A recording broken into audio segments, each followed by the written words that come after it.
Pháp dương vô thượng tôn, tam giới vô luân thập.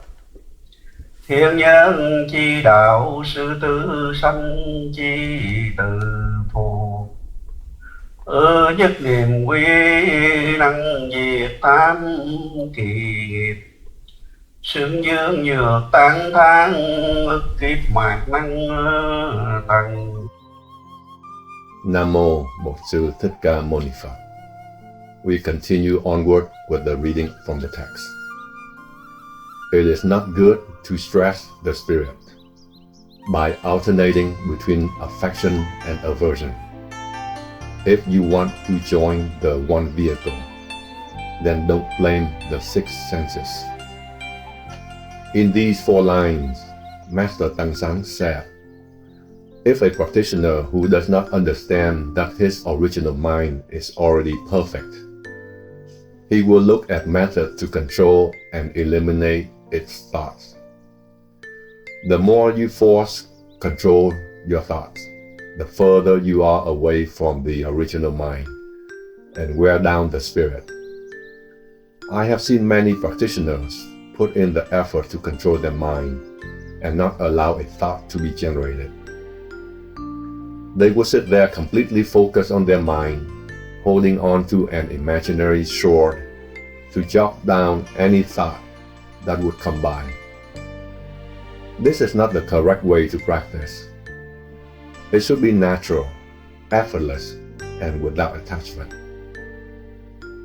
A practitioner should know that once he uses an effort to control his thought, then he has created a seed in his speech, body, and mind.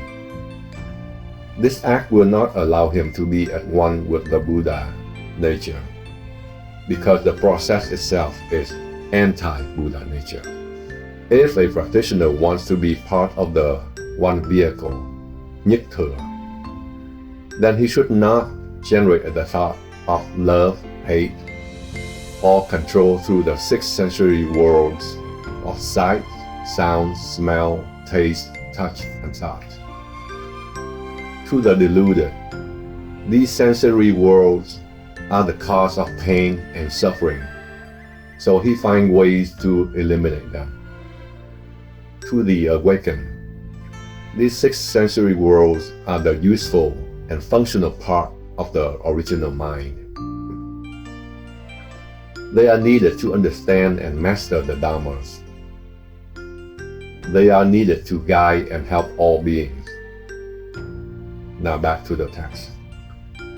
With no aversion to the 6 realms, you will be at one and awakened. The wise are free and have no biases. The fools are stuck and mired in self-bondages. The practitioner should know that when your 6 senses are dealing with the corresponding 6 worlds, and your mind did not generate any thought, then you know that you are truly living with the blissful mind. A-di-đà Phật. From the last line, you probably thought that it is easy to be successful. How can you let your 6 faculties function with the 6 worlds and still not be able to generate a single thought? You have to use your natural, non-attached, true nature as a foundation of your thoughts. You live in a blissful environment and not allow the 6 sensory forms to rise and rob you of your true thought.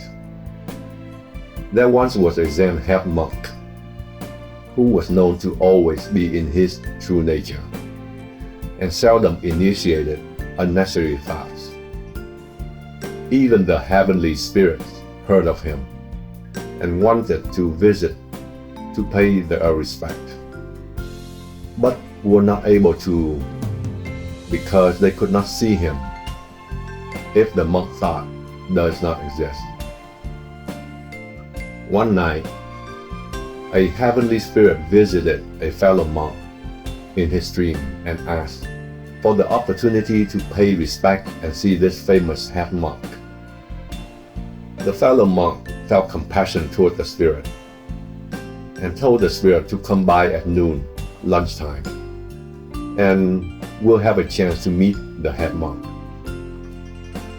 At lunchtime the following day, while eating his meal, the fellow monk deliberately let a few grains of rice fall out from his bowl onto the ground. When that happened, the famous head monk saw the rice grain fall down, and he left his blissful state and went to the fellow monk to teach him the importance of not wasting donated food. Right at that moment, before the head monk could open his mouth to speak, the heavenly spirit appeared and paid respect to the famous head monk. Venerable head monk, today I finally have the chance to meet and pay my respect to you. I am indebted to the fellow monk who deliberately dropped the rice so you can come out of your blissful state and give me the chance to meet you, said the heavenly spirit. Based on this, you can see that not even the heavenly spirit could see you if your mind is completely quiet. Having thoughts in your head will allow the spirit to know who you are, where you are, and what you are thinking about. If this happens to you, this would suggest that you were not diligent in your practice and are still at a low level. Master Nam Thuyen also had the experience of allowing the spirit to be aware of his thoughts and lamented. I have practiced for many years, but my mind was still weak, and allowed the spirit to read my mind. A-di-đà Phật. A practitioner who could achieve the great blissful state, Đại Định, will be able to not only allow the heavenly spirits to read his mind, but even the bodhisattvas or even the Buddhas could not read his mind. The 12 kings of hell and their demonic soldiers would also not be able to find you once you are in the great blissful state. There is another famous story where a Zen monk who was not diligent in his practice and allowed his thoughts to be born.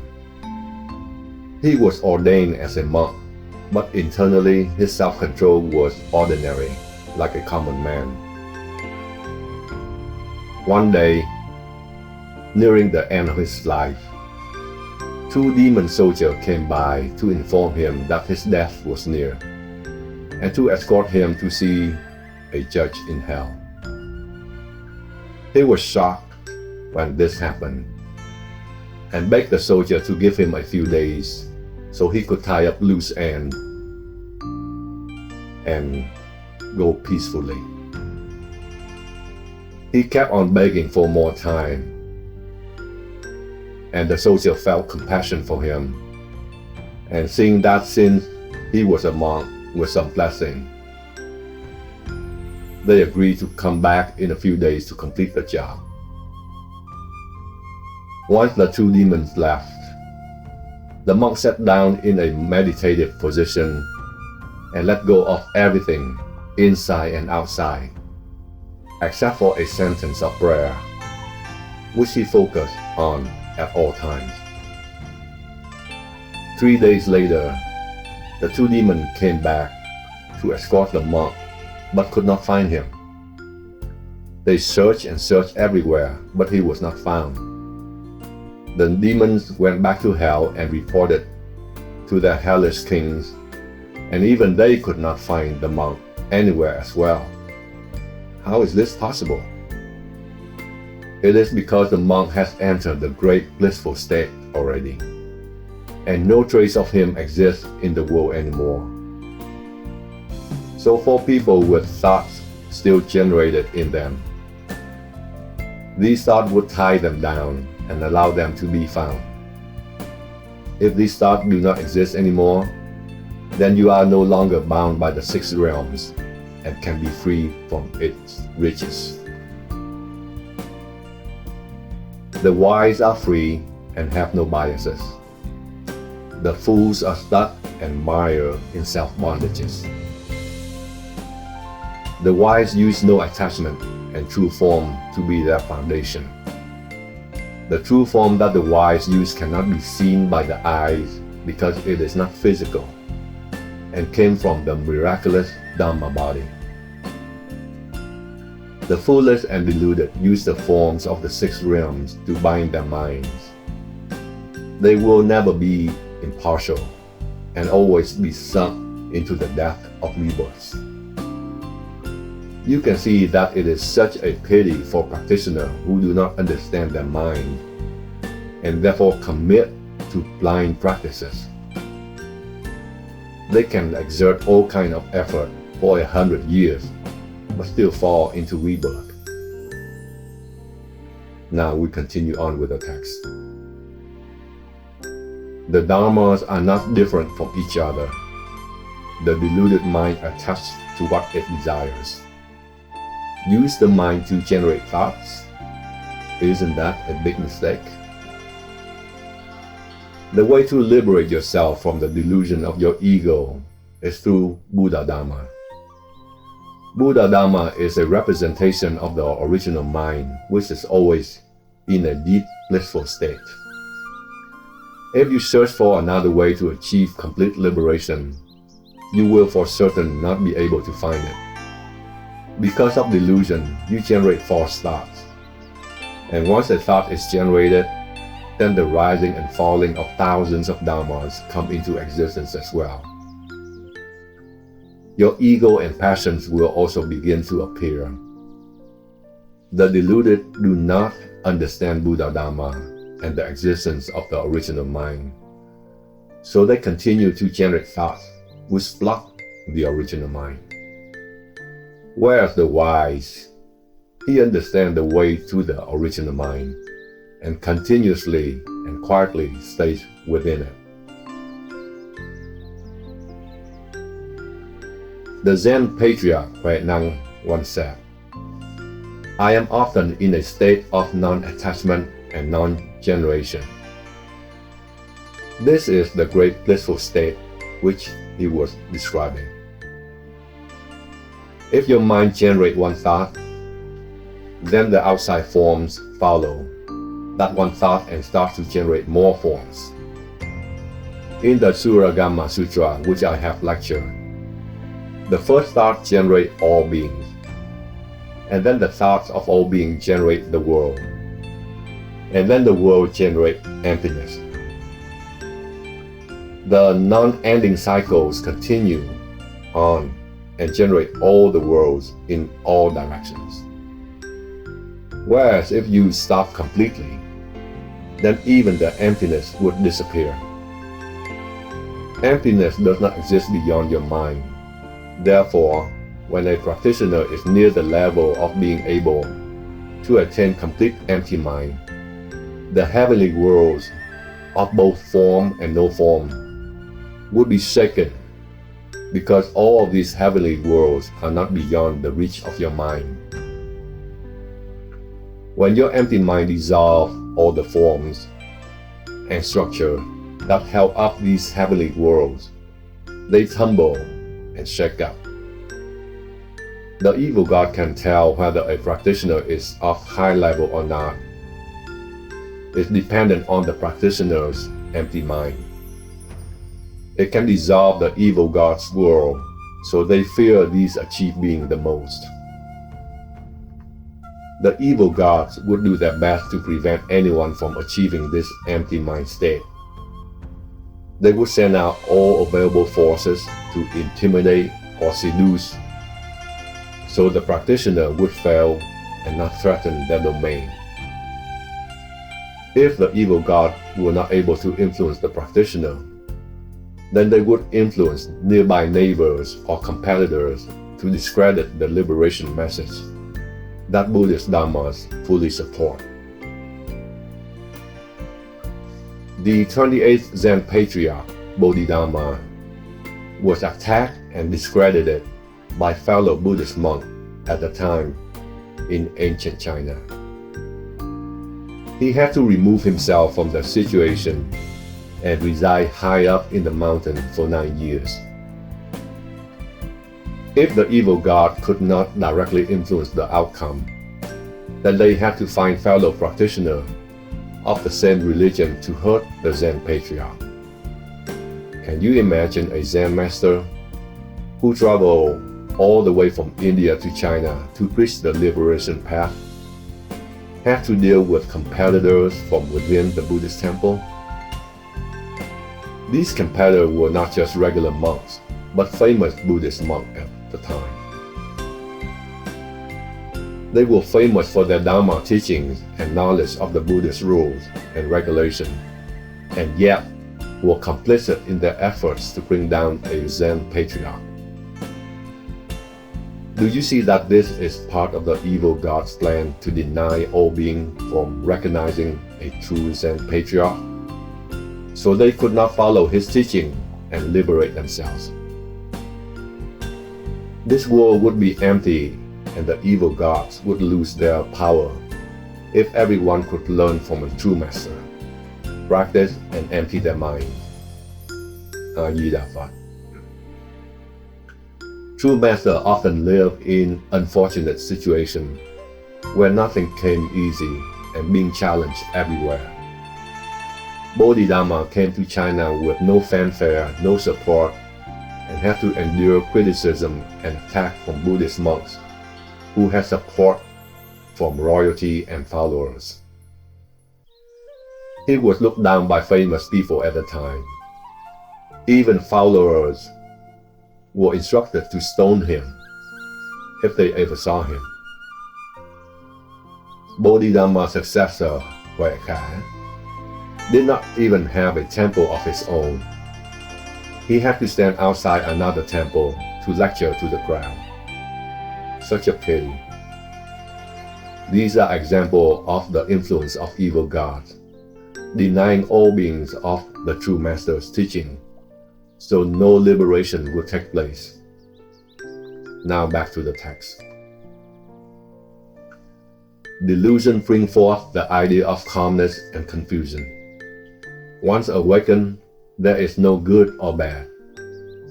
The duality of all things came from our biases. A person who is not aware of his mind will always be confused. Motion and stillness would continuously come and go. You all have heard that in one instant of Buddhist time, there could be up to 900 instances of rise and falls of thoughts. So, what method could you use to eliminate all these thoughts? In Zen, there are ways to do this. In Zen, you have to cut it off completely and awaken completely. You don't practice one step at a time from the bottom up. When you are in Zen, you are a high-level practitioner. You go directly into a thought of non-arising and chop off all false thoughts. You don't have enough time in your life to do it one step at a time.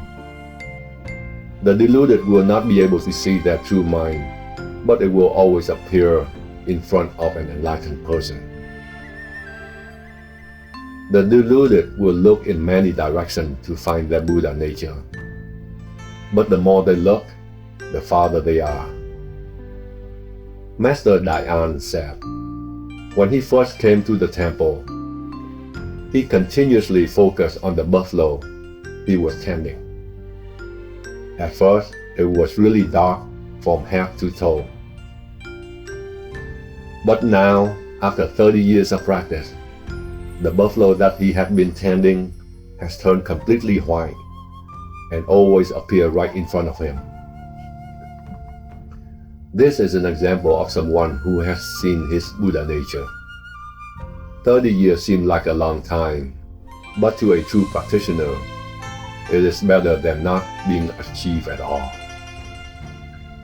An awakened person does not make distinction, discrimination, does not like or dislike. He continuously lives and acts in a blissful state. Master Tang Sang reminded us that love and hate, have and have not, activity, and quietude are all part of dualistic views which come from your mind. To not have a dualistic view, you should not generate a thought. Master Tang Ts'an said that once a person is awakened, then he does not need to make any effort to eliminate the dualistic view. It should be automatically done by not initiating any thoughts. When you have entered the no-birth Dharma, Bo San Fayan, where there is not even a thought, then how could dualistic view come into existence? Now back to the text. A dream, an illusional flower, should not waste energy grasping for it. Gain or loss, right or wrong, abandon them all at once. Master Tang Ts'an reminded us that this world is an illusion. The deluded hold on to its fame, achievement, and wealth, but to the awakened, they are all part of a grand illusion. Just like the flowers in the sky which exist when your visions are damaged. The deluded hold on to the world's attraction, thinking that they are real.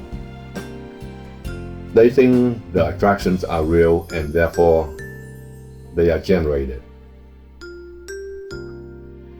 An awakened person does not generate a thought, leaving behind all the thoughts of right and wrong. He does not need to generate any effort and still stay in constant bliss. Ayidapha. When you first practice, you would consider all kinds of meditational techniques. But now using Zen approach, if you could enter the no-birth thought, then you don't need to ponder on anything else. Your mind does not need to do anything, and yet you are in the great blissful state. The Master has directly pointed out the quickest path for you to practice. We call this the Supreme Meditation Technique, Vô Thượng Thiền. Now back to the text. If the eye does not close to sleep, then all dreams are automatically eliminated. If the mind does not discriminate, then all dharmas are of oneness. A completely enlightened person will always be aware and not be confused.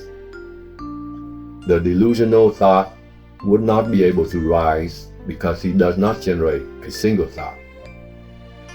This is similar to what the Master referred to as the person whose eyes does not close to sleep, which make it impossible for him to dream. A person who sleeps is a deluded person, so he can dream and get trapped. An awakened person is like a person who does not close his eyes and loses the ability to dream and get confused. If you can see your true mind, even if you want it, the delusional thought will not appear. In the Mahayana Sutras, the Buddhas often said, if the mind gives rise, then thousands of dharmas are generated. If the mind stops, then thousands of dharmas are eliminated. If you follow the guidance of Master Tang Ts'an, you will be able to achieve quickly. If the mind does not discriminate, then all dharmas are of oneness. Don't you see it is so simple? When you first start out, you see all kinds of forms and shapes. But once you have understood your true mind, then you will see all dharmas are of oneness. Oneness here represents the way or the path to your nirvana and true mind. Now back to the text. Oneness exists in all dharmas. While at one, you forget all conditions. Realizing all dharmas are equal, and see all things as they are. Once a practitioner can see that all dharmas are oneness, then he and Buddha nature are one. His mind would always be in the great blissful state. You can see in other meditation techniques, there will be a moment in time that you could set quiet your thought, or you have entered into a state of bliss. But what happens when you are not in the state of bliss anymore? Then your mind would return to a deluded state like before, where thought continue to be generated. For the one who continuously be in a state of oneness, his mind is completely quiet and all conditional forms are abandoned. The Master often said, outside the false thought environment is called dhyana. Inside the settled bliss is called samadhi. You all can reach this dhyana samadhi state if you are diligent in your practice. When completely enlightened, then all dharmas are clear and understood. Bodhi wisdom would allow a practitioner to see the true nature of all dharmas. At this point, there would be nothing left for a practitioner to learn. This stage is called no birth dharma. Vô sinh pháp nhẫn. Nam mô Bổn sư Thích Ca Mâu Ni Phật.